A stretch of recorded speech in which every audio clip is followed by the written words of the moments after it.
Hi everyone, welcome back to the channel. Today it's Monday. Yesterday, over the weekend on Sunday, we were moving cattle, and then today we're back on the home farm, and I've got the mulch mower on the John Deere, and we're mulch mowing out an area which I'm going to gradually bring back into grassland soon.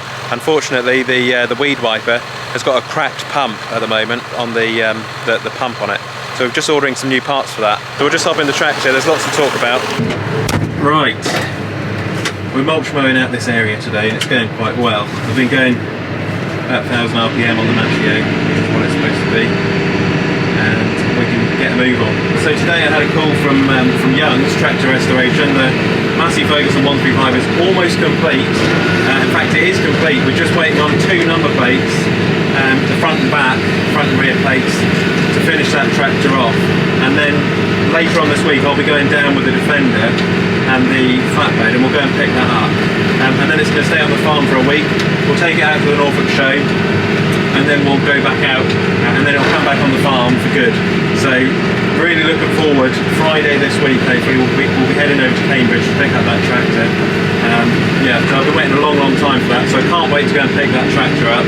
And then also as well, we're waiting at the moment to get this weed wiper fixed, which is partially why I'm down here with this Marshes, because everything's grown up so much since we've been away doing other jobs, and everything's just gotten out of control down here. So I can't come in here and spray this whole lot really, because the weeds are too high. So we're just flailing them down, and then we can come in after the Norfolk show, and I'm going to spray this lot with a herbicide to kill all these broadleaf weeds down here, which have proven to be a real nuisance.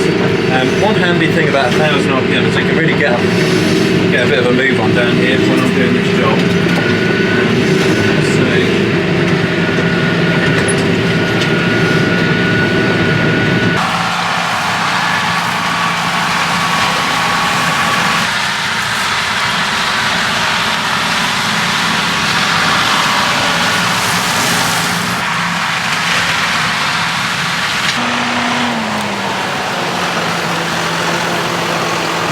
And then at the moment we're gearing up and getting ready for the Royal Norfolk show, which is literally just in the next week, and it's quite difficult organising everything with the 135 and getting that all ready to then go to the show. So it's been quite fun, whilst also at the same time doing the farm work and getting all the farm jobs done at the same time. So touch wood, everything's going well at the moment. We've just finished the first lot of silage, we've got the next lot of silage coming up, and then I'm just about to order some more wrap because we've run out of that green wrap. And then also at the moment what we're putting a lot of time and effort into is the beef building, which I've been talking to you guys about. That is taking up a lot of time. We're just about to put planning permission in to demolish our old shed, our old cubicle shed, and build a new building. So if anybody knows anything about cat farm buildings, beef buildings, livestock, do drop a comment in the comment section down below. The style we've got at the moment, which we'd like to build, is a multi-purpose building with concrete walls on the back and sides of the building, with some front yokes at the front for the cattle, and then ideally some concrete walls inside which you can use to store equipment in, so you could use it for alternative storage methods such as straw or hay. Alright, we've done that job down there, and this is the weed wiper here which we've got in. It took us a couple of days to find out what was wrong with this machine, but in the end, if you have a look at the end of this pump, it had a cracked end there which just started to gradually crack. So we've got a new side of this pump coming. And then what I was going to talk to you guys about was this old part of our farm here. This is our old cubicle shed here, and it's getting on. This was built in about the 1960s, originally as a dairy farm, and it could house 200 dairy cattle, and then you could have some calves and some calving boxes round the back. And it was great. Probably when it was put in, it was state of the art, it was modern, it was, you know, all the rage. And then as time's gone on, from the 60s, we're now in 2020, so it's lasted 40, 20, 60 years. It's done bloody well really, and hence why we're looking at this new shed to completely demolish this building and put up a new beef shed which we can store cattle in, or alternatively some straw, some hay. We've got biomass, wood chip you want to store in there as well, and barley. And it's also quite a good place to put tractors. And this here, I don't know if you remember, we put this in a little while ago, the Collinson Feed silo. This has been a really worthwhile investment. Even in the summer, we're feeding some cattle around the yard here. A lot of people said that these slides on them are a bit flimsy, but what we found is it's just flexible. That's all it is. That's why they do wobble a bit, but they're not flimsy at all. They're very well made, solid, galvanised.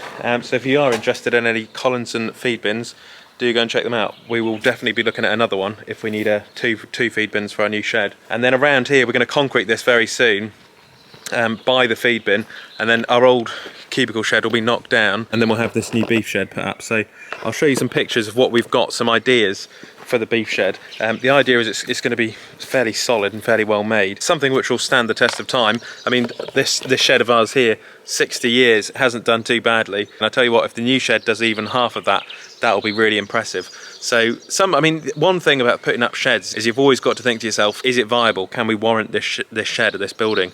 And you know, we've been on this farm for 20 years and we've thought, well, you know, yes, we will buy a shed one day, I'm sure we can invest in it, but we only want to put a small part of it up to begin with and then gradually just build onto it in a long rectangle. A bit like, we're on a tiny scale, but I remember when Elon Musk was building that gigafactory in America, and he started off with it in small, like Lego blocks, and then gradually he had this big building. That's exactly what we'd want to do, because we don't want to put all of the money into a building, just build a small bit and then add on to it all in a straight line, so that it's not a mess really. Because you get a lot of these old farmyards, people have they've put a building up and then they've added other bits on and other bits on, and it's a bit like that in our old farmyard here really. It's a bit of a mess because it's so difficult to navigate around the sheds, and then say you buy a piece of machinery like a new telehandler or a tractor and you can't get it around the sheds because they were built originally for like a 135, which we'll be picking up on Friday, the restored 135. But you know, they were really built, a lot of these old 1960s sheds, for small tractors, and we're trying to modernise the farm. We've got some bigger equipment which we need to accommodate, and there's only one solution, just to have one half decent sized shed which can do everything: house cattle, store feed and barley, house cattle, store crops. A lot of people have been asking, will we ever get another feeder bedder? Honestly, I don't know, because we use the muck grab now and the Manitou. We just shake the bales out with that, and it seems to do quite a good job. Whenever my dad's doing it, when he's shaking straw out and he shakes a few bales out, he always says to me, well, it saves having a feeder bedder, and we'd rather put the money into other things and buying or investing in like a new telehandler regularly at the moment, rather than buying a straw chopper. That's not to say we'll never get a straw chopper again, because when we used to have one, they are so handy and they certainly save the labour, and you can just go in there frequently, do a little bit of straw blowing, everything's bedded up quickly, and it is all done. So we might get a straw blower to deep litter bed everything in this new shed, or I think what we'll do is we'll try and work out if the Manitou manages to bed them down with just a bale. Other than that, I mean, we might look at some sort of bedding system on the Manitou.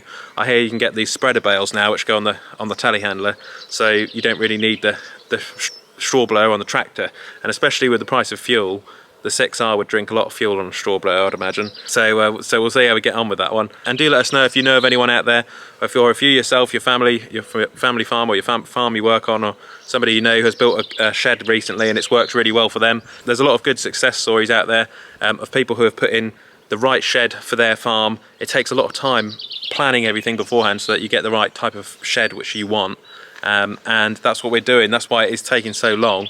And then you've also got things like planning permission to consider as well. You know, they've been building a lot of houses around Norfolk over the last 10 or 20 years. I hope that we could get planning permission to knock down an old shed to build a new shed to improve the efficiency of the farm. And I think if we can't do that, then I think that would be a real shame. But I hope it is possible. You know, they have, like I say, they've been building houses left, right and centre, so I can't see why we couldn't be able to knock down an old shed and improve the farm. But time will tell. Let me know what you think about this in the comments section down below.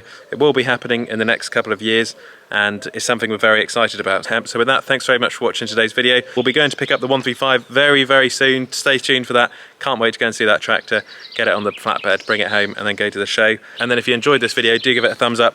It would be much appreciated. And thanks very much for watching, and I'll catch you on the next one. Click here to subscribe to the channel, and click here to watch another Olly's Farm video.